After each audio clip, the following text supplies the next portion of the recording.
একদিন আমার নবীর দরবারে ফেরেশতাদের সর্দার জিব্রাইল আসছে। আমার নবী কথায় কথায় বললেন, ইয়া আখি জিব্রাইল, ও আমার ভাই জিব্রাইল, তোমার নাকি 600 ডানা আছে, 600 পাখা আছে।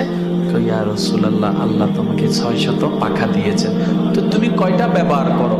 বেশি লাগে না, আসমান জমিন ডিউটি করতে একটা হইলে যথেষ্ট।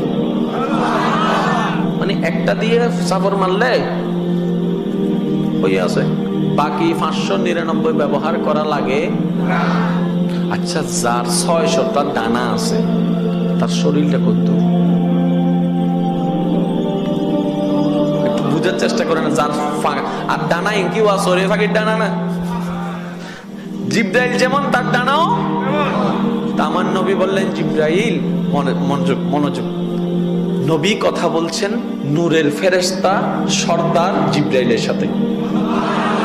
কাদের নবী? আমাদের নবীতে একটু বাপ নিয়ে বলেন না ভাই, কাদের নবী? জিব্রাইলের সাথে কথা বলছে।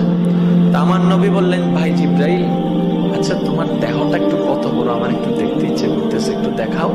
তখন জিব্রাইল বললেন, ইয়া রাসূলুল্লাহ, আমাকে ক্ষমা করবেন, আল্লাহ আমাকে যে বডিটা দান করেছে ওই বডির রূপটা নেওয়া যদি নিতে যাই পৃথিবী ছোট হয়ে যাবে, পৃথিবী ছোট হয়ে যাবে। আমি এটা এখানে খুলতে পারবো না, দেখাইতেও পারবো না। এটা যদি আপনি দেখতে চান আপনাকে আমার বাড়িতে যেতে হবে, মানে সিদরাতুল মুনতাহায় যদি যান তখন আমি আমার আসল রূপটা দেখাতে পারবো। এবার তো কথা শেষ।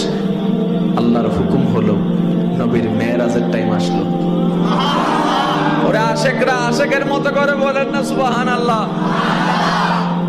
আল্লাহর হুকুম হলো, মেরাজের সময় আসলো, জিব্রাইল খাদেম হিসাবে আসলো, বোরাক গাড়ি হয়ে আসলো, নবীর ঊর্ধ্বগমন শুরু হয়ে গেল। যাইতে যাইতে সিদরাতুল মুনতাহার ঘটনা আপনারা সবাই জানেন। জিব্রাইল গিয়ে থমকে গেল, ইয়া রাসূলুল্লাহ, আমার আর কোনো পারমিশন নাই যাওয়ার, আপনি যান।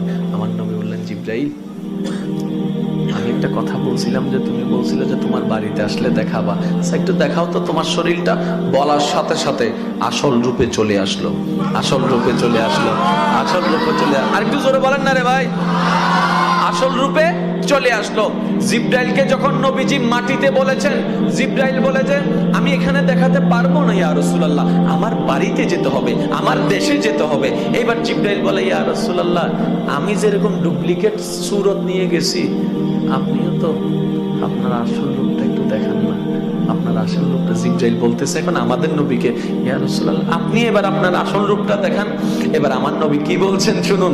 জিব্রাইল, তুমি যেরকম তোমার আসল রূপটা জমিনে দেখাইতে পারো নাই, তোমার বাড়ি লেগেছে, আমি আমার আসল রূপ দেখাইতে গেলে তোমার বাড়িও কভার হবে না, লামকানে যাইতে হবে।